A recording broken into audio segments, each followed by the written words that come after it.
Hey everybody, and welcome to the Red Shirt Girl official YouTube page. And welcome, this is my very first YouTube video, and thanks for checking me out as well. So without further ado, let's get on with the show.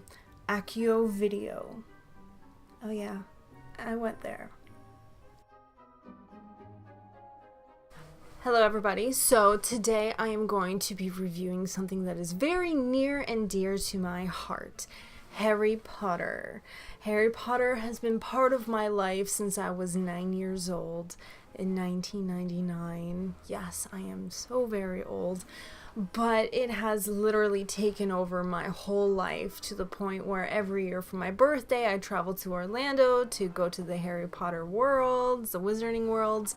So because of the book getting released a couple weeks ago, I really wanted to kind of give you a review of how I feel about the book, actually about the script, because it is so different to the books that I really wanted to go over about how I feel with this new release.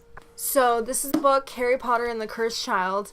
It is actually mainly written by Jack Thorne and in part with John Tiffany, with kind of more of the approval of J.K. Rowling as opposed to her writing the book in its entirety. Which is why I kind of feel that it isn't a J.K. Rowling book, because it, again, is such a different script. I'm not too sure about this guy. So as you can already tell from the beginning, I am very iffy about this book. So there are so many WTF parts in this book that quite frankly drives me to want to drink. Because my world that I grew up with is completely flipped upside down, and it blows my mind. Before I get really far in, let's just go over the kind of basic plot of this book and what's going on. So Harry's child, Albus, goes off to Hogwarts, meets Scorpius Malfoy on the train. They become friends. Albus is sorted into being a Slytherin, which is kind of okay, whatever. It's not the end of the world. He's a Slytherin. Different kid. He kind of has this strange kind of relationship with Scorpius. It's borderline homoerotic. I said it. Yes, it is.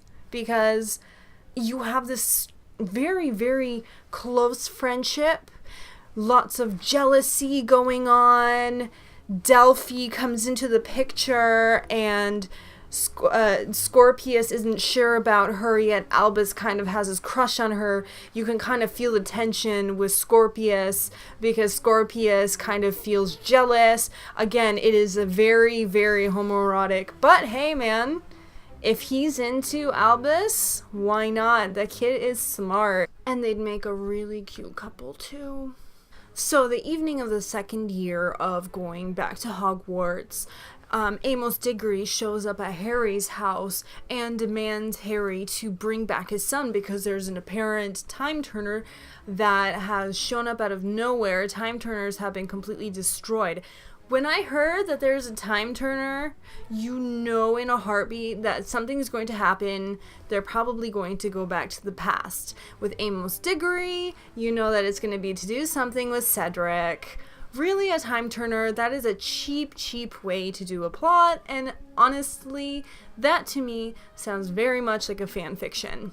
Let's face it, people, why on earth would J.K. Rowling, out of anyone, do a plot with a time turner? Really? No, it doesn't fly with me. No.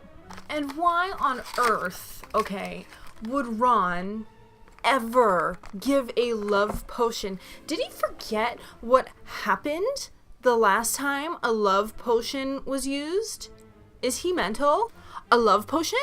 Really? So anyway, Albus has this brilliant plan that he's going to get the time turner, go back in time, save Cedric, and bring him back, and everything will be all happiness again. No, that's not gonna happen. Okay, so they're on the Hogwarts Express.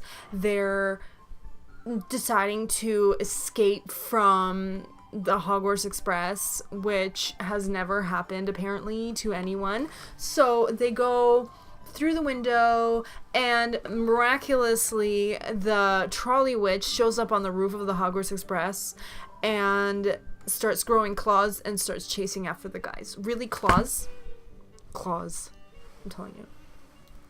So they go and meet up with Delphi. Delphi's got Polyjuice Potion. They turn themselves into Harry, Ron, and Hermione. They kind of do the same kind of break and entrance into the Ministry of Magic like they did years and years ago. So you kind of would think that if Harry, Ron, and Hermione did that, let me tell you, Hermione is a Minister of Magic, okay? Which is, to me, kind of strange. She would be doing something else than being a Minister of Magic. Whatever. So you would think that there would be some kind of new precautions set for people who are trying to break into the ministry with Polyjuice Potion. They would be able to detect that. They didn't do that. Anyways, so they break into Hermione's room, steal a time turner, and they go back in time to the first Triwizard Tournament. The Triwizard Tournament. Very convenient, right?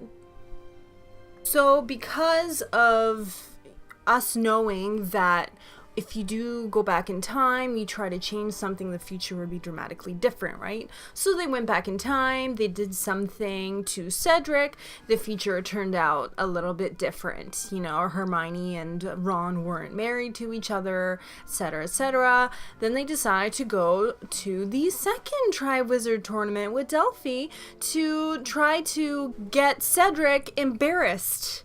So Cedric turns into a Death Eater. The future kind of changes into this weird future where Snape is alive. Umbridge is the headmistress. The whole future is screwed up. Obviously, in this future, Harry is dead, so Albus doesn't exist, so Scorpius has to do this by himself.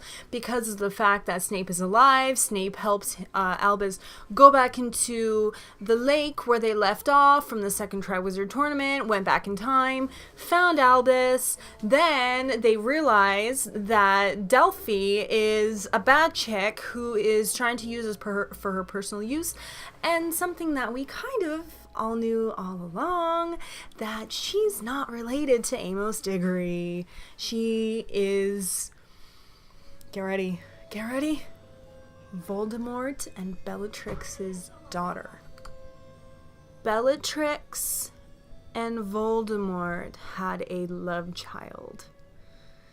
It makes my eye twitch even thinking about it. Because how would Voldemort ever have any kind of sexual desires? Because didn't he come out of like something as like a giant kind of snake dude? Like, to me this doesn't make sense at all. Again, so fan fiction that it's ridiculous. So yeah, they had a daughter. Turns out to be Delphi. Sometime before the Battle of Hogwarts. And she never got to know her father. So the main reason she's doing this is to try to go closer to her father. So this future, Voldemort is alive. They have like a Voldemort celebration. Augury tattoo on her, which means that, you know, she's an Augury, blah blah blah, future, yada yada. You've read the book, right? So screwed up future. So they end up going to the third Triwizard Tournament, where Scorpius and Albus don't do anything to Cedric this time, and then, which is kind of weird to me because I didn't know a time turner could also take you to a different place. To me, that's kind of weird. Time turners take you to the exact place in the past, but I didn't know that time turners can take you to a different place in the past. So they go to the past, to Godric's Hollow, to the day before Voldemort gets Harry's parents and himself curses himself. So that to me is another weird storyline that does not just add up for me. It doesn't. I know I'm being so very biased and being so very negative, but to me this book, it doesn't do it for me. And then, you know, Harry finds a way, figures out where the kids are. They go back to Godric's Hollow with the team all together. And for some reason, Draco has another time turner. It just a little bit convenient too, having an extra time turner on their hands. So they managed to lure Delphi by changing Harry into Voldemort, so Delphi doesn't get to meet her father. The whole scene happens with Voldemort, and everything. They go back to the future, and everything is happy again. Really, like, this might be an amazing play. I have yet to see it. I hope to go see it this year, but I'm really questioning why this was even released as an 8th Harry Potter book, because it's not there for me. And, you know, for the people who, even like my nephew, who's 10 years old, who is just getting into Harry Potter. He's into Harry Potter.